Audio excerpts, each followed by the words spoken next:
Olá, amigos do canal Videira Espírita, sejam todos bem-vindos. Meu nome é Thelma Arieta, estamos aqui mais uma vez nesse encontro semanal para darmos continuidade ao estudo do livro Paulo e Estevão, trazido a nós pelo Espírito Emmanuel, pela psicografia de Francisco Cândido Xavier. E para que possamos encontrar a ambiência adequada ao nosso estudo, para serenarmos os nossos pensamentos, vamos ler uma página do livro Caminho, Verdade e Vida, trazido a nós também por Emmanuel, pela psicografia de Francisco Cândido Xavier. E a mensagem que leremos hoje é a mensagem número 16, intitulada Endireitai os Caminhos.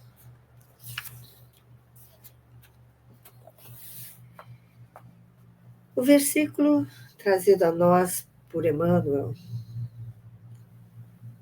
está narrado em João, capítulo 1, versículo 23, e nos traz João Batista, que disse assim: Endireitai o caminho do Senhor, como disse o profeta Isaías. E Emmanuel faz as considerações sobre as palavras de João Batista. A exortação do precursor, João Batista, permanece no ar, convocando os homens de boa vontade à regeneração das estradas comuns. Em todos os tempos, observamos criaturas que se candidatam à fé, que anseiam pelos benefícios do Cristo. Clamam pela sua paz, pela presença divina, e por vezes, após transformarem os melhores sentimentos em inquietação injusta, acabam desanimadas e vencidas. Onde está Jesus, que não lhes veio ao encontro dos rogos sucessivos? Em que esfera longínqua permanecerá o Senhor, distante de suas amarguras? Não compreendem que, através de mensageiros generosos de seu amor, o Cristo se encontra em cada dia ao lado de todos os discípulos sinceros. Falta-lhes dedicação ao bem de si mesmos. Correm ao encalço do Mestre Divino, desatentos ao conselho de João: endireitai os caminhos. Para que alguém sinta a influência santificadora do Cristo, é preciso retificar a estrada em que tem vivido. Muitos choram em veredas do crime, lamentam-se nos resvaladouros do erro sistemático, invocam o céu sem o desapego às paixões avassaladoras do campo material. Em tais condições, não é justo dirigir-se a alma ao Salvador, que aceitou a humilhação e a cruz sem queixas de qualquer natureza. Se queres que Jesus venha santificar as tuas atividades, endireita os caminhos da existência, regenera os teus impulsos, desfaze as sombras que te rodeiam e senti-lo-ás ao teu lado, com a sua bênção. Então vamos buscar sempre nos manter no rumo correto, para termos sempre, constantemente, a presença de nosso Mestre. Vamos orar? Amado Mestre, Jesus querido, estamos aqui mais uma vez, buscando conhecimento, esse conhecimento profundo que a doutrina dos Espíritos nos traz. A história de Paulo, contada nos seus pormenores, que ela, Senhor, possa nos transformar, nos fazer repensar para buscarmos andar sempre no caminho. Obrigada, Senhor, pela oportunidade. Abençoe os nossos lares e o anjo guardião de cada um de nós, para que possamos compreender os ensinamentos ditados nas linhas e entrelinhas do que aprenderemos hoje. E assim possa ser, graças a Deus. Então, amigos, vamos fazer aquele pequeno retrocesso para nos situarmos na história, né? Então, no último estudo, nós vimos Paulo de Tarso recriminando Zacarias por ter permitido as constantes visitas de Ananias a Abigail. E disse também que ia buscar pelo velho para puni-lo. Isso deixou Zacarias atônito e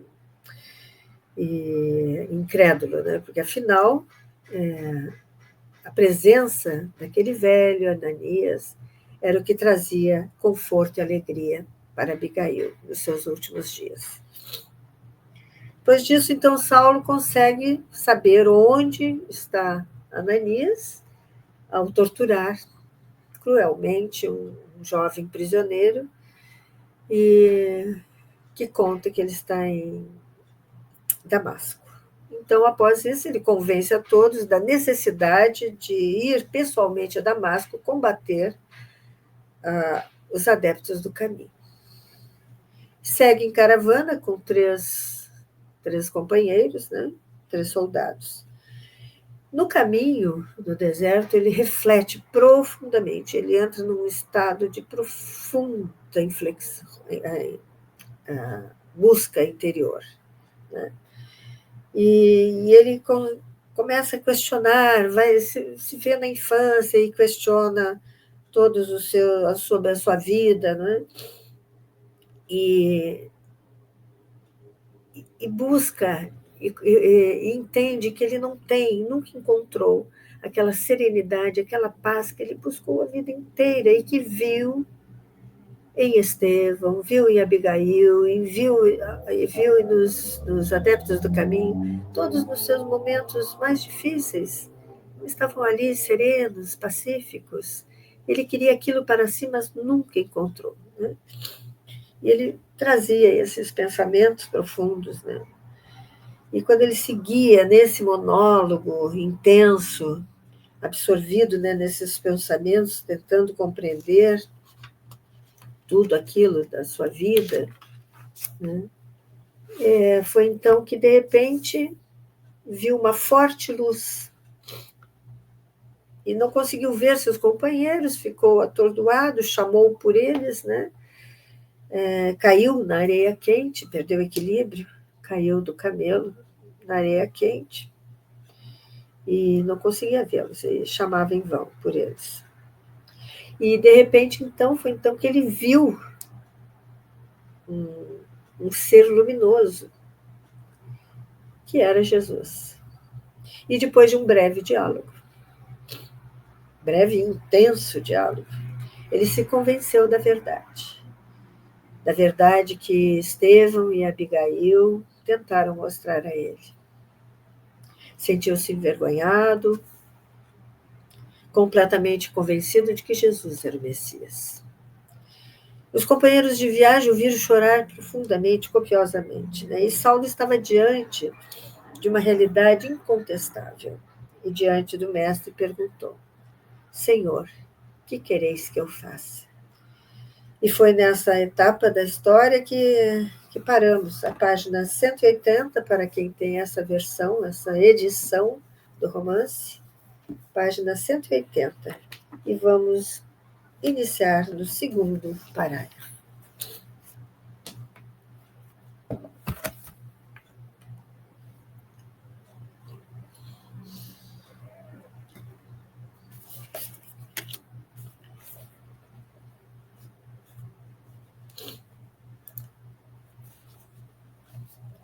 Senhor, que quereis que eu faça? Aquela alma resoluta, mesmo no transe de uma capitulação incondicional, humilhada e ferida em seus princípios mais estimáveis, dava mostras de sua nobreza e lealdade. Encontrando a revelação maior, em face do amor que Jesus lhe demonstrava solícito, Saulo de Tarso não escolhe tarefas para servi-lo, na renovação de seus esforços de homem. Entregando-se-lhe de alma e corpo, como se fora ínfimo servo, interroga com humildade o que desejava o mestre da sua cooperação. Ele estava já convertido. Foi aí que Jesus, contemplando-o mais amorosamente, dando-lhe a entender a necessidade de os homens se harmonizarem no trabalho, comum da edificação de todos, no amor universal em seu nome, esclareceu generosamente. Levanta-te, Saulo, entra na cidade e lá te será dito o que te convém fazer. Então, o moço tarcense não mais percebeu o vulto amorável, guardando a impressão de estar mergulhado num mar de sombras. Prosternado, continuava chorando, causando piedade aos companheiros. Esfregou os olhos, como se desejasse rasgar o véu que lhe obscurecia a vista, mas só conseguia tatear no seio das trevas densas. Aos poucos, começou a perceber a presença dos amigos que pareciam comentar a situação. Afinal, Jacó, dizia um deles, evidenciando grande preocupação, que faremos agora? Acho bom, respondia o interpelado, enviarmos Jonas a Damasco, requisitando providências imediatas. Mas que se teria passado? Perguntou o velho respeitável que respondia por Jonas. Não sei bem, esclarecia Jacó, impressionado. A princípio notei intensa luz nos céus e logo em seguida ouvi que ele pedia socorro. Nem tive tempo de atender, porque no mesmo instante ele caiu do animal sem poder esperar qualquer recurso. O que me preocupa, ponderava Demétrio, é esse diálogo com as sombras. Com quem conversara ele? Se lhe escutamos a voz e não vemos ninguém, que se passará aqui nessa hora sem que possamos compreender? Mas não percebes que o chefe está em delírio? Objetou Jacó prudentemente. As grandes viagens com sol causticante costumam abater as organizações mais resistentes. Além disso, como vimos, desde amanhã, ele parece acabrunhado e doente. Não se alimentou, enfraqueceu-se com o esforço destes dias tão longos que vimos atravessando, desde Jerusalém, com um grande sacrifício. A meu ver, concluía, abanando a cabeça entristecido, trata-se de um desses casos de febres que atacam repentinamente no deserto. O velho Jonas, no entanto, de olhos arregalados, fixava o rabino soluçante com grande admiração. Depois de ouvir a opinião dos companheiros, falou receoso, como se temesse ofender alguma entidade desconhecida. Tenho grande experiência nessas marchas com sol a pino. Gastei a mocidade conduzindo camelos através do deserto da Arábia, mas nunca vi um doente nesses lugares com essas características. A febre dos que caem extenuados no caminho não se manifesta com delírio e com lágrimas. O enfermo cai abatido, sem reações. Aqui, porém, observamos o patrão como se estivesse a conversar com um homem invisível para nós. Reluto em aceitar essa hipótese, mas estou desconfiado de que tudo isso haja sinal dos sortilégios do caminho. Olha o temor dele, né? As adivinhações, as feitiçarias do caminho. Os seguidores do carpinteiro sabem processos mágicos que estamos longe de compreender. Não ignoramos que o doutor se consagrou à tarefa de persegui-los onde se encontrem. Quem sabe planejaram contra ele alguma vingança cruel. Ofereci-me para vir a Damasco a fim de fugir dos meus parentes, que se parecem seduzidos por essas doutrinas novas. Onde já se viu curar a cegueira de alguém com a simples imposição das mãos? Entretanto, meu irmão curou-se com o famoso Simão Pedro. Só a feitiçaria, a meu ver, esclarecerá essas coisas. Vendo tantos fatos misteriosos, em minha própria casa, tive medo de Satanás e fugi. Em si próprio, surpreendido no meio das trevas densas que o envolviam, Saulo escutou os comentários dos amigos, experimentando grande abatimento, como se voltasse exausto e cego de uma imensa derrota. Limpando as lágrimas, chamou um deles com profunda humildade. Acudiram todos solicitamente. O que aconteceu? Perguntou Jacó, preocupado e ansioso. Estamos aflitos por vossa causa. Estás doente, Senhor? Providenciaremos o que julgardes necessário. Saulo fez um gesto triste e acrescentou: estou cego. Mas que foi? Perguntou o outro inquieto. Eu vi Jesus Nazareno, disse contrito, inteiramente modificado. Jonas fez um sinal significativo, como afirmar aos companheiros que tinha razão, entreolhando-se todos muito admirados. Entenderam de modo instintivo que o jovem rabino se havia perturbado. Jacó, que era pessoa de sua intimidade, tomou a iniciativa das primeiras providências e acentuou: Senhor, lamentamos vossa enfermidade. Precisamos resolver quanto ao destino da caravana. O doutor de Tarso, entretanto, revelando uma humildade que jamais se coadunara, que jamais combinara com seu feitio dominador, deixou cair uma lágrima e respondeu com profunda tristeza: Jacó, não te preocupes comigo. Relativamente ao que me cumpre fazer, preciso chegar a Damasco sem demora. Quanto a vocês, e a voz reticenciosa quebrantara-se dolorosamente, como oprimida de grande angústia, para concluir em tom amargo: façam como quiserem, pois até agora vocês eram meus servos, mas de hora em diante eu também sou escravo. Não mais me pertenço a mim mesmo. Ante aquela voz humilde e triste, Jacó começou a chorar. Tinha plena convicção de que Saulo enlouquecera. Chamou os dois companheiros à parte e explicou: vocês voltarão para Jerusalém com a triste nova, enquanto me dirigirei à cidade próxima, com o doutor a providenciar da melhor forma. Levá-lo-ei aos seus amigos e buscaremos o socorro de algum médico. Noto extremamente perturbado. O jovem rabino cientificou-se das deliberações quase sem surpresa. Conformou-se passivamente com a resolução do servo. Naquela hora, submerso em trevas densas e profundas, tinha a imaginação repleta de conjecturas transcendentes. A cegueira súbita não o afligia. Do âmbito daquela escuridão que lhe enchia os olhos da carne, parecia emergir o vulto radioso de Jesus, aos seus olhos de espírito.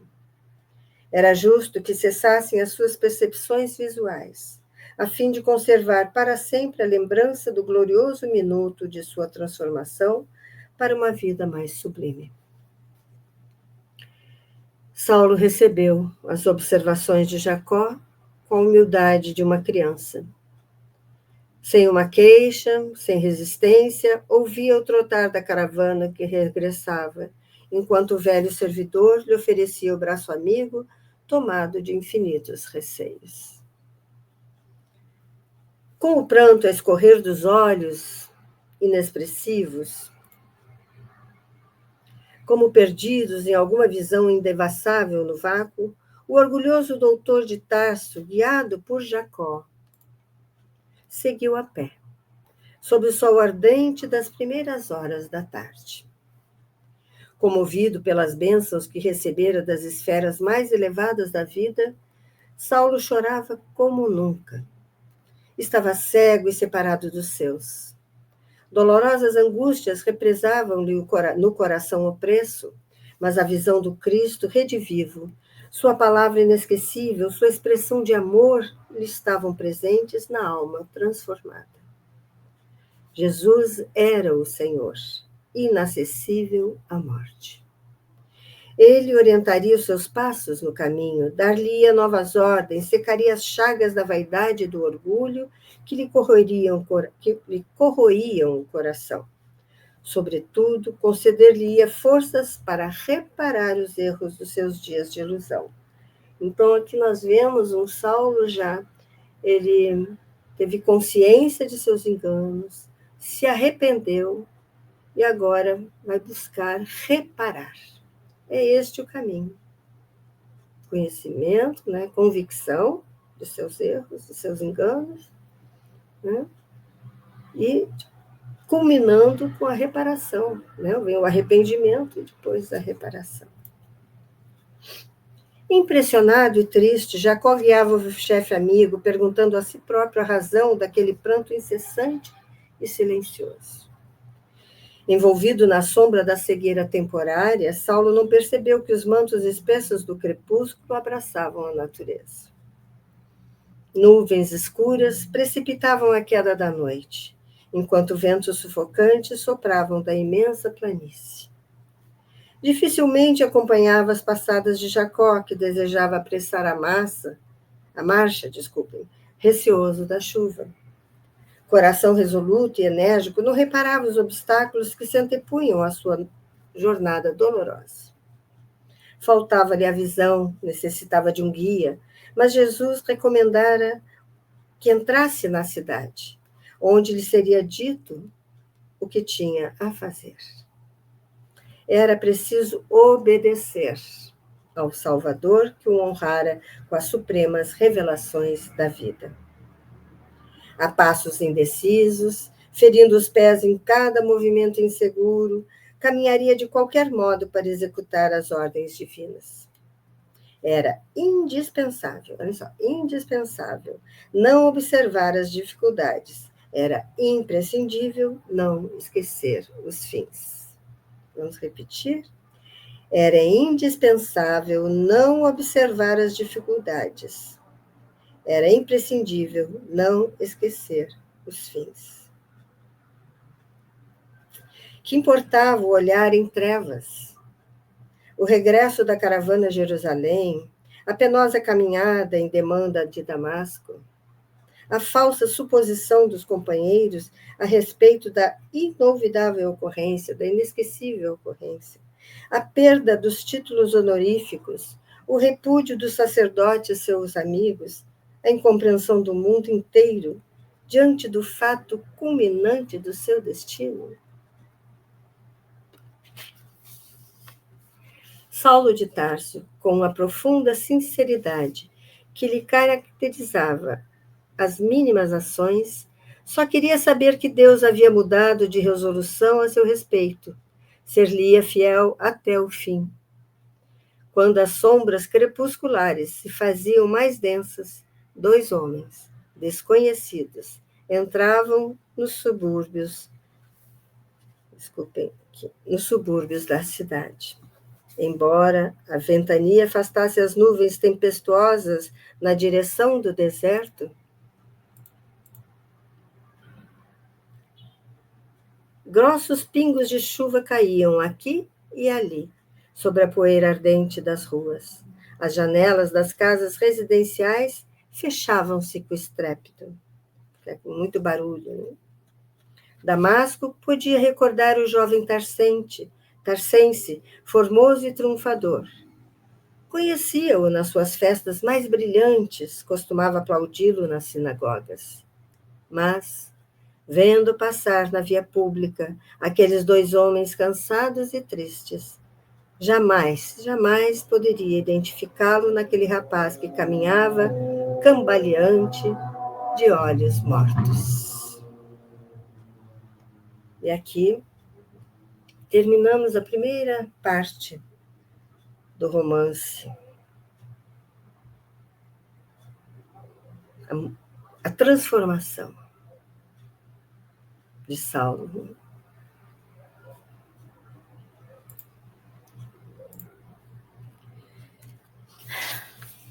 Vamos entrar, então, lembrando que estamos seguindo aqui no ano 36, né? No ano 36. Começamos, então, o primeiro capítulo da segunda parte, intitulado Rumo ao Deserto. Aonde iremos, Senhor? Atreveu-se Jacó a perguntar timidamente, logo que entraram nas ruas tortuosas. O moço tarsense pareceu refletir um minuto e acentuou. É verdade que trago comigo algum dinheiro. Entretanto, estou em situação muito difícil. Sinto precisar mais de assistência moral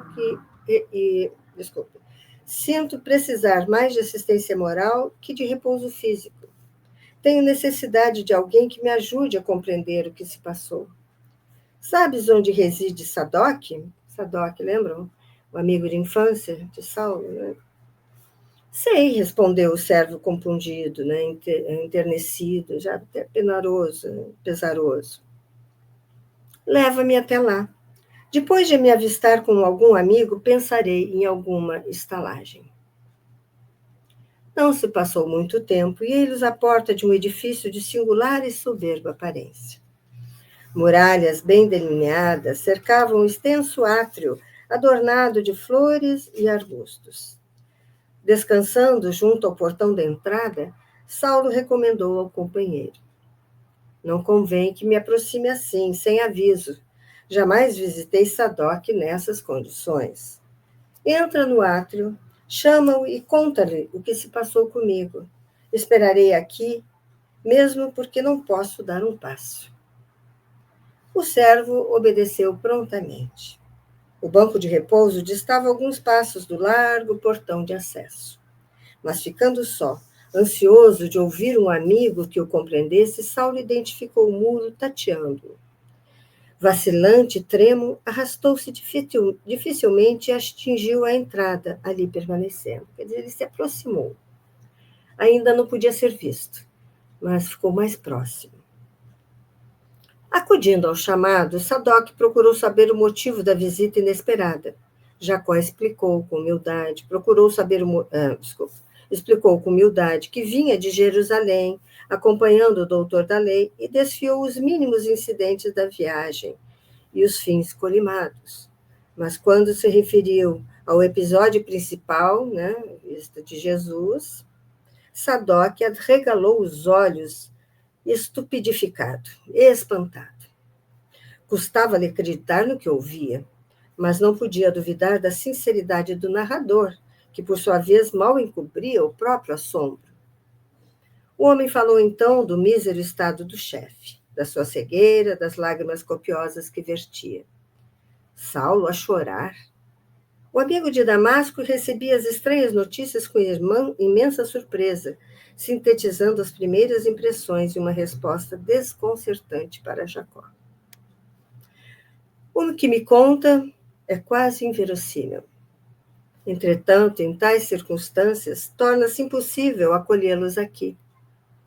Desde anteontem tenho a casa cheia de amigos importantes, recém-chegados de Citium. Citium é uma cidade localizada na costa sul da ilha de Chipre. Para uma boa reunião na sinagoga, sábado próximo. Cá por mim, suponho que Saulo se perturbou inesperadamente, e não quero expô-lo a juízos e comentários menos dignos. Mas, senhor, o que lhe direi? Interpôs Jacó hesitante. Diga que não estou em casa. Então, essa foi a resposta de um grande amigo de infância, de um amigo a quem Saulo sempre intercedeu a favor. Entretanto, encontro-me só com ele, assim perturbado e enfermo, e como vedes, a noite é tempestuosa, né? Está por vir uma tempestade à frente, né? Temporal. Sadoc refletiu um momento e acrescentou: Não será difícil remediar. Na próxima esquina, vocês encontrarão a chamada Rua Direita, e depois de caminhar alguns passos, encontrarão a estalagem de Judas, que tem sempre muitos cômodos disponíveis. Mais tarde, procurarei lá chegar para saber do ocorrido. Ele dispensou Jacó. Ouvindo palavras tais, que pareciam mais uma ordem que resposta a um apelo amigo, Jacó despediu-se surpreso e desanimado. Senhor, disse ao rabino, regressando ao portão de entrada, infelizmente vosso amigo Sadoc não se encontra em casa. Mentiu, né, para não ferir, né, Saulo. Não está? Reclamou Saulo admirado. Daqui lhe ouvi a voz, embora não distinguisse o que dizia. Será possível que meus ouvidos estejam igualmente perturbados? Diante daquela observação tão expressiva e sincera, Jacó não conseguiu dissimular a verdade e contou ao rabino o acolhimento que tivera e a atitude reservada e fria de Sadoc. Seguindo as pisadas do guia, Saulo tudo ouviu, mudo, enxugando uma lágrima. Então, muita decepção. Né? Não contava com semelhante recepção da parte de um colega que sempre considerara digno e leal em todas as circunstâncias da vida. A surpresa chocava-o. Era natural que Sadoc temesse pela renovação de suas ideias, mas não era justo abandonar-se um amigo doente às intempéries da noite.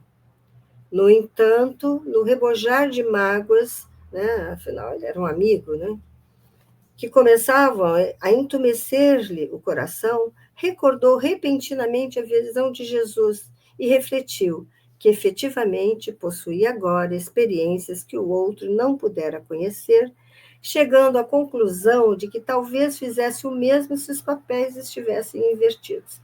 Então, aqui nós podemos ver já um grande sinal, né, de que Saulo ele está educando os próprios sentimentos.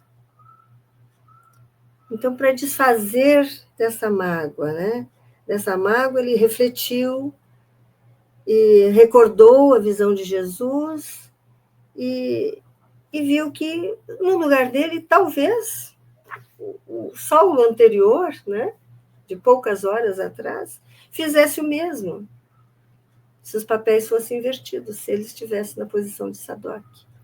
Então, ali ele já refletiu, repensou a mágoa, repensou tudo aquilo que ele estava vendo acontecer, né? E já mostrando a nós essa transformação. Concluído o relato do companheiro, comentou resignado. Então, já se resignou. Sadoc tem razão. Não ficava bem perturbá-lo com a descrição do fato, quando tem à mesa amigos de responsabilidade na vida pública. E ele sabe o que isso significa. Ele, no lugar de Sadoc, recebendo todas aquelas pessoas que vieram de tão longe, né, vieram lá de Chipre, ele repensa, ele concorda, né? Até porque Sadoc desconhece o que ele agora conhece. Então, ele está agindo como ele, Saulo, o rabino, agiria. Além disso, continuou Saulo, estou cego. Seria um estafermo, seria um estorvo e não um hóspede. Essas considerações comoveram o companheiro, né, Jacó, que, aliás, deixara perceber ao jovem rabino os próprios receios. Nas palavras de Jacó, Saulo entrevira uma vaga expressão de temores injustificáveis. O procedimento de Sadoc talvez lhe houvesse aumentado as desconfianças. Suas advertências eram reticenciosas, hesitantes. Parecia intimidado como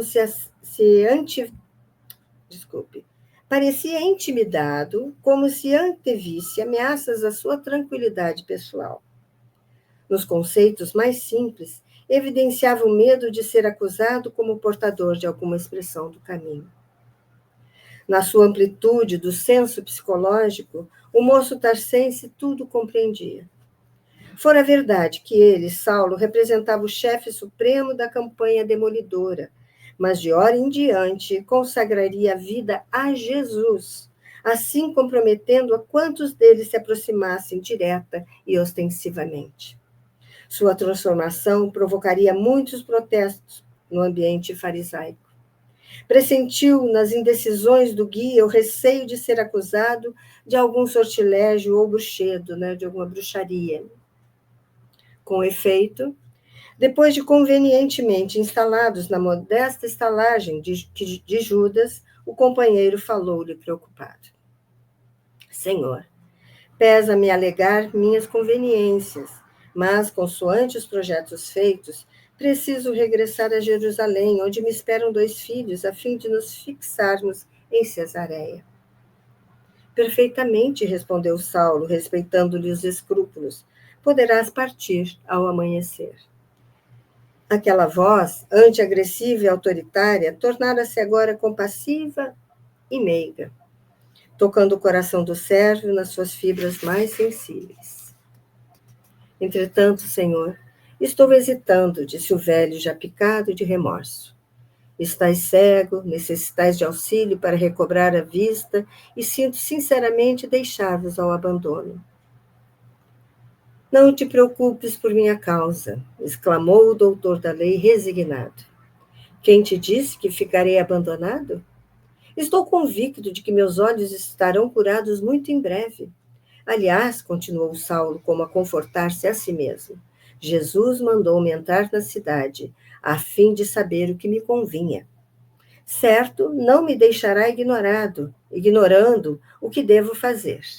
Olha, é a demonstração de uma fé profunda, né? Tem aqui a certeza, a absoluta convicção de que não estará abandonado e que se Jesus ordenou que ele entrasse em Damasco, tudo se resolveria. Ele estava nas mãos de Jesus, confiantemente nas mãos de Jesus. Assim falando, não pôde ver a expressão de piedade com que Jacó o contemplava, desconcertado e oprimido. Entretanto, malgrado, apesar da mágoa que lhe causava o chefe em semelhante estado, e recordando os castigos infligidos aos seguidores do Cristo em Jerusalém, não conseguiu subtrair-se aos íntimos temores e partiu os primeiros albores da manhã. Ele não conseguia realmente entender, aquele homem que cometia atrocidades contra os seguidores do caminho, agora estava se colocando como tal. Saulo agora estava só. Já não tinha mais, a companhia de Jacó, que estava indo embora, e aqueles que haviam partido primeiro para Jerusalém para levar as notícias, Demétrio e Jonas. No véu espesso das sombras, podia entregar-se às suas meditações profundas e tristes.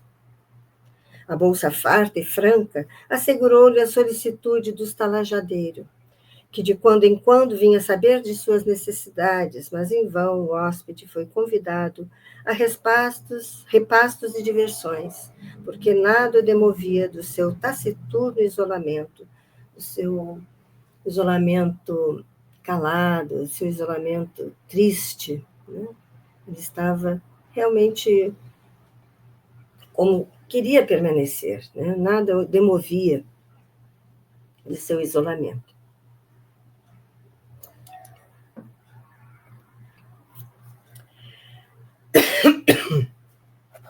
Aqueles 3 dias de Damasco foram de rigorosa disciplina espiritual. Então, já se passaram 3 dias. Sua personalidade dinâmica havia estabelecido uma trégua às atividades mundanas para examinar os erros do passado, as dificuldades do presente e as realizações do futuro. Precisava ajustar-se à inelutável, na implacável reforma do seu eu. Na angústia do espírito, sentia-se de fato desamparado de todos os amigos. A atitude de Sadoc era típica e valeria pela de todos os correligionários, de todos os comparsas, que jamais se conformariam com a sua adesão aos novos ideais. Ninguém acreditaria no ascendente da conversão inesperada. Entretanto, havia que lutar contra todos os céticos, de vez que Jesus, para falar-lhe ao coração, escolhera a hora mais clara e rutilante, mais clara e cintilante do dia, em local amplo e descampado, e na só companhia de 3 homens muito menos cultos que ele, e por isso mesmo incapazes de algo compreenderem da sua pobreza mental. No apreciar os valores humanos, experimentava a insuportável angústia dos que se encontram em completo abandono, mas, no torvelinho das lembranças, destacava os vultos de Estevão e Abigail, que lhe proporcionavam consoladoras emoções. Agora, compreendia aquele Cristo que viera ao mundo, principalmente para os desventurados e tristes de coração.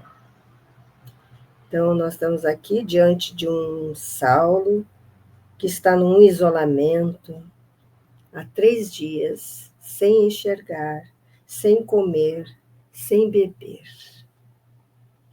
E este episódio nós podemos encontrar em Atos dos Apóstolos, no capítulo 9, versículo 9. A conversão de Saulo, ela vai do capítulo 9, do versículo 1 ao versículo 19. Mas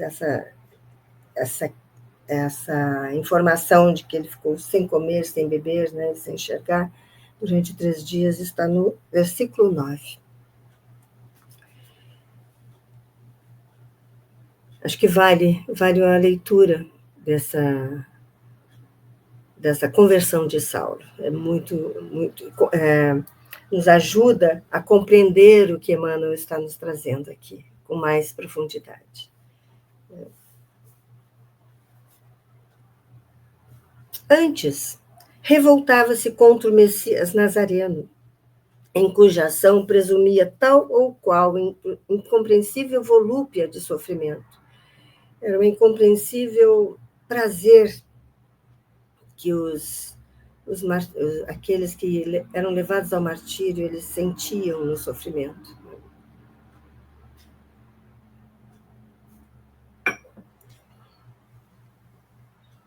Todavia, chegava a examinar-se melhor, agora, aurindo na própria experiência as mais proveitosas ilações, as mais proveitosas conclusões, conciliações.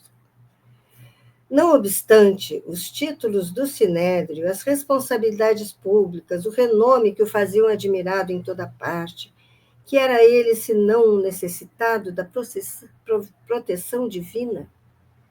É só o que ele era, alguém que necessitava da proteção dos céus, da proteção de Jesus, né, de Deus. E tudo aquilo que ele havia angariado no Sinédrio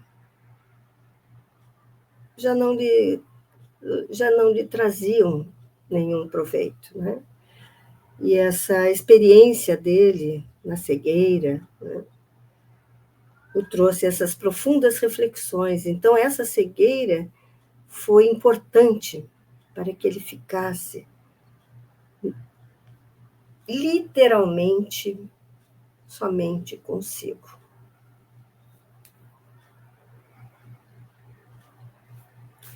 As convenções mundanas e os preconceitos religiosos proporcionavam-lhe uma tranquilidade aparente, mas bastou a intervenção da dor imprevista para que ajuizasse de suas necessidades imensas. Então, ele também, aqui na dor, foi que ele encontrou, né, as explicações. Abismalmente, né, profundamente, concentrado na cegueira que o envolvia, orou com fervor. Recorreu a Deus para que não o deixasse sem socorro. Pediu a Jesus lhe clareasse a mente atormentada pelas ideias de angústia e desamparo. No terceiro dia de preces fervorosas, eis que o hoteleiro anuncia alguém que o procura. Seria Sadoc? Saulo tem sede de uma voz carinhosa e amiga. Manda entrar. Um velhinho de semblante calmo e afetuoso ali está, sem que o convertido possa ver-lhe as cãs respeitáveis, né, os seus cabelos brancos e o sorriso generoso. O mutismo, né, o silêncio do visitante, indiciava o desconhecido. Quem sois? Pergunta o cego admirado. Que nós vamos lá voltar, né, a Atos dos Apóstolos, capítulo 9, versículo 17. Irmão Saulo, replica o interpelado com doçura, o Senhor que te apareceu no caminho enviou-me a esta casa para que tornes a ver e recebas a iluminação do Espírito Santo. No Antigo Testamento, né, nós temos o Espírito Santo como Deus, né? Então, a iluminação de Deus. Ouvindo, o moço de Tarso tateou ansiosamente nas sombras. Quem seria aquele homem que sabia os feitos lá da estrada? Algum conhecido de Jacó? Mas aquela inflexão de voz enternecida e carinhosa? Vosso nome? Perguntou, quase aterrado, assustado, né? Ananias. A resposta era uma revelação. A ovelha perseguida vinha buscar o lobo voraz. Saulo compreendeu a lição que o Cristo lhe ministrava. A presença de Ananias revocava-lhe a memória os apelos mais sagrados. Fora ele o iniciador de Abigail, na doutrina e o motivo da viagem a Damasco, onde encontrara Jesus e a verdade renovadora. Tomado de profunda veneração, quis avançar, ajoelhar-se ante o discípulo do Senhor, que lhe chamava eternamente irmão, oscular-lhe ternecido as mãos benfazejas, mas apenas tateou o vácuo, sem conseguir execução do gratíssimo desejo. Quisera beijar vossa túnica, falou com humildade e reconhecimento, mas como vedes, estou cego. Jesus mandou-me justamente para que tivesses de novo o dom da vista. Comovidíssimo, o velho discípulo do Senhor notou que o perseguidor cruel dos apóstolos do caminho estava totalmente transformado. Ouvindo-lhe a palavra plena de fé, Saulo de Tarso deixava transparecer no semblante sinais de profunda alegria interior. Dos olhos assombrados manaram lágrimas cristalinas. O moço, apaixonado e caprichoso, aprendera a ser humano e humilde. Ananias tinha diante dele não mais o lobo, mas a ovelha. Jesus é o Messias eterno, depus minha alma em suas mãos, disse compungido, entre pesaroso e esperançoso. Penitencio-me do meu caminho. Banhado no pranto do arrependimento sincero, sem saber manifestar o reconhecimento daquela hora, em virtude das trevas que lhe dificultavam os passos, ajoelhou-se em humildade. O velhinho generoso quis adiantar-se, impedir que aquele gesto de renúncia suprema, considerando a sua própria condição de homem falível e imperfeito, mas desejando estimular todos os recursos daquela alma ardente, em favor da sua completa conversão ao Cristo, aproximou-se comovido e, colocando a mão calosa naquela fronte atormentada, exclamou: Irmão Saulo, em nome de Deus Todo-Poderoso, eu te batizo para a nova fé em Cristo Jesus. Entre lágrimas ardentes que corriam dos olhos, o moço tarcense acentuou contrito: Digne-se o Senhor perdoar meus pecados e iluminar meus próprios... Digne-se o Senhor perdoar meus pecados e iluminar meus propósitos para uma vida nova. Agora, disse Ananias, impondo-lhe as mãos nos olhos apagados, e em um gesto amoroso, em nome do Salvador, peço a Deus para que vejas novamente. Se é do agrado de Jesus que isso aconteça, advertiu Saulo, compungido, ofereço meus olhos aos teus santos serviços para todo o sempre. E, como se entrasse em jogo de forças poderosas e invisíveis, sentiu que das pálpebras doridas caíam substâncias pesadas, como escamas, à proporção que a vista lhe voltava, embebendo-se de luz.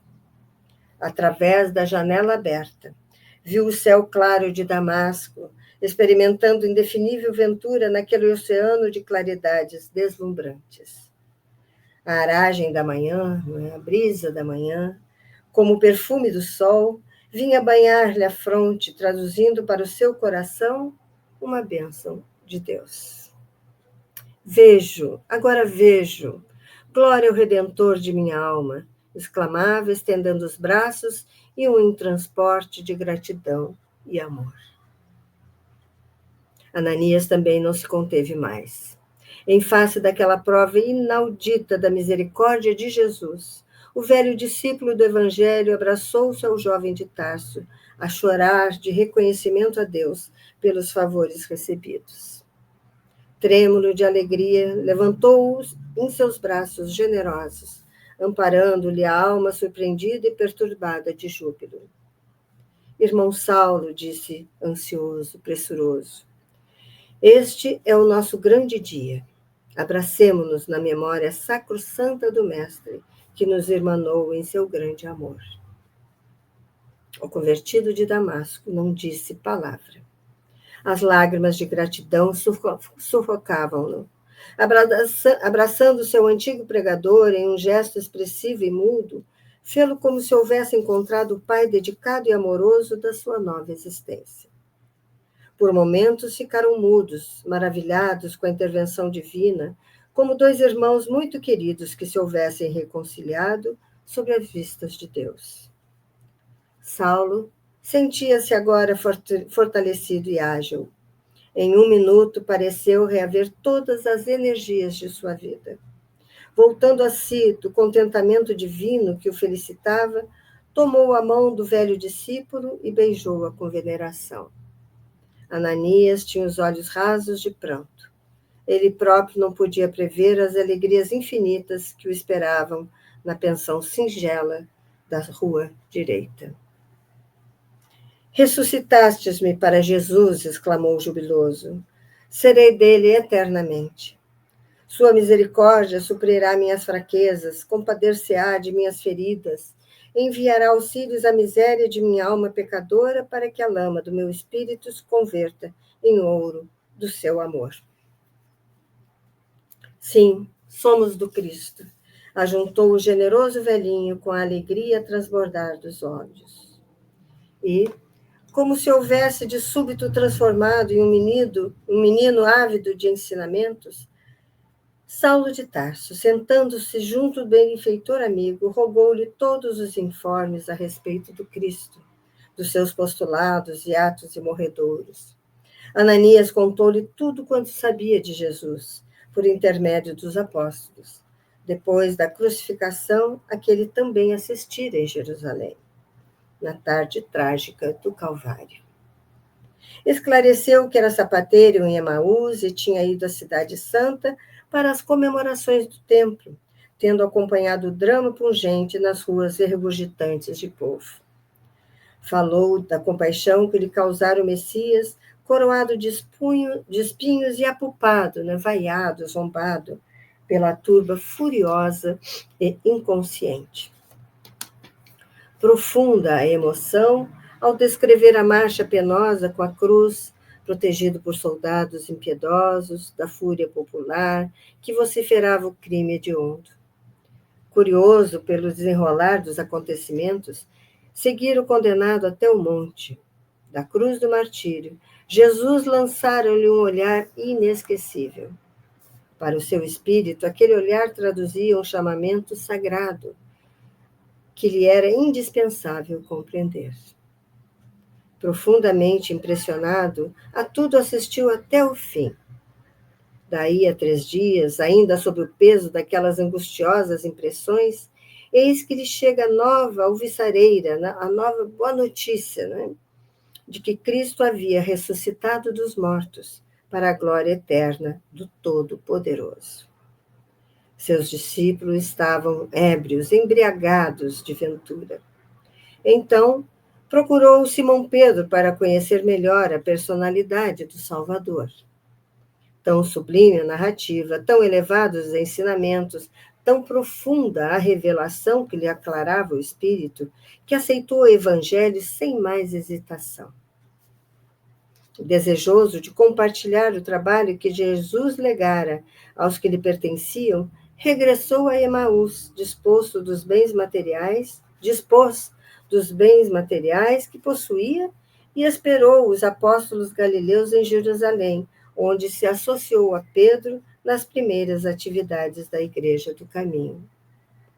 A essência dos ensinamentos do Cristo vitalizara-lhe o espírito. Os achaques da velhice haviam desaparecido. Logo que João e Felipe chegaram a Jerusalém para cooperar com o antigo pescador de Cafarnaum na edificação evangélica, combinaram sua transferência para Jope, a fim de atender a inúmeros pedidos de irmãos desejosos de conhecer a doutrina.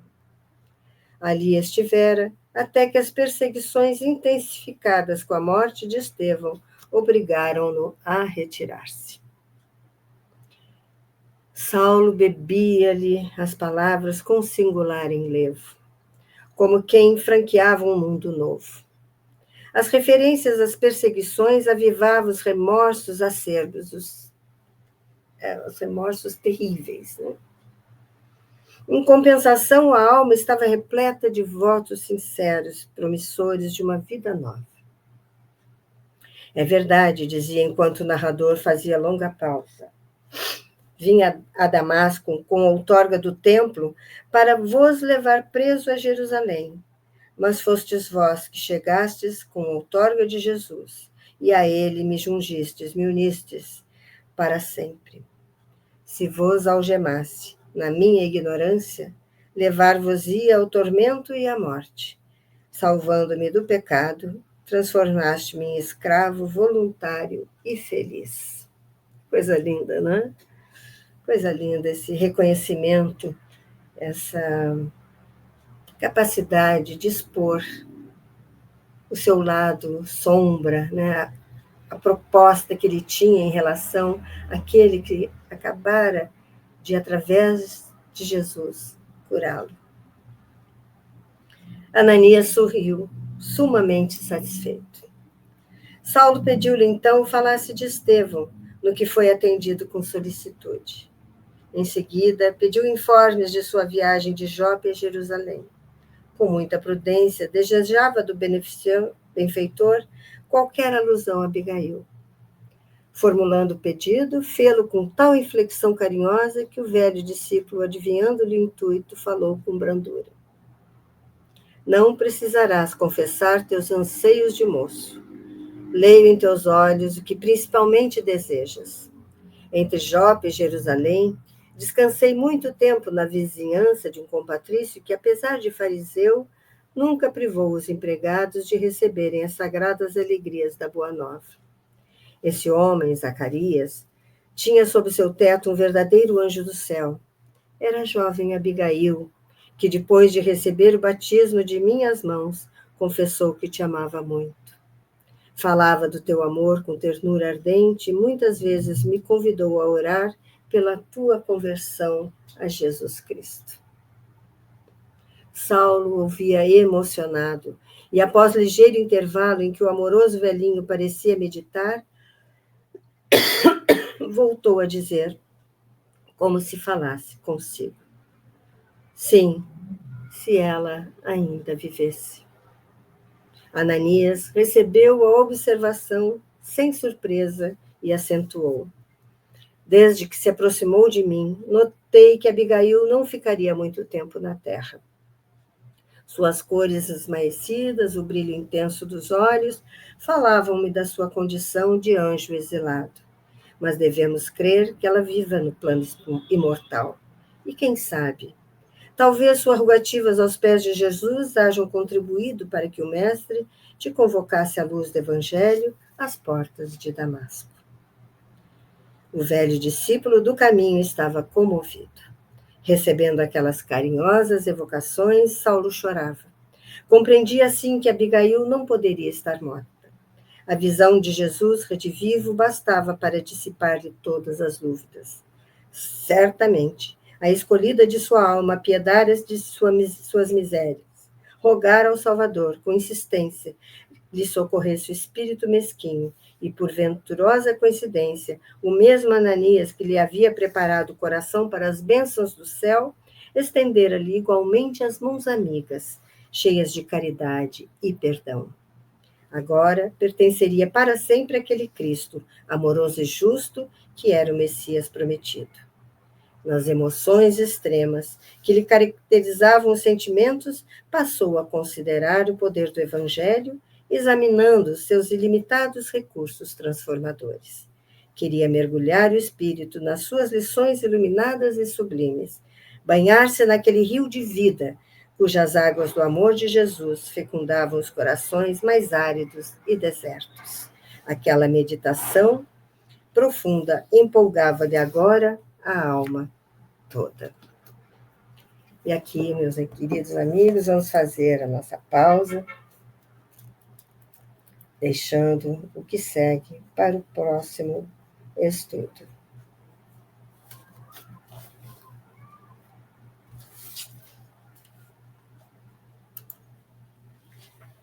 Vamos orar?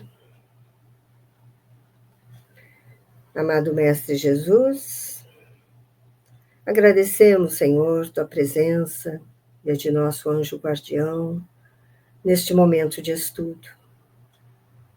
Quando vimos a verdadeira, profunda e bela conversão de Saulo de Tarso.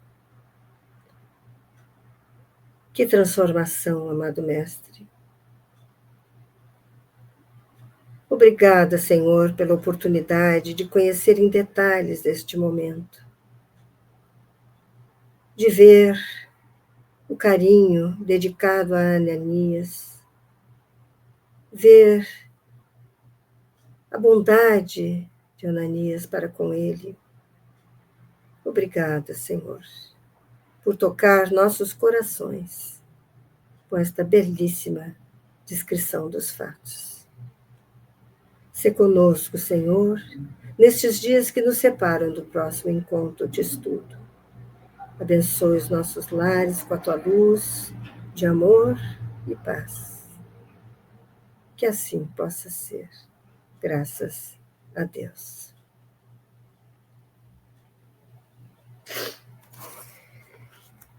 Então, amigos queridos, terminamos aqui nossos estudos e nos veremos novamente aqui, se Deus quiser, no canal Espírita, para darmos continuidade ao estudo da obra Paulo e Estevão.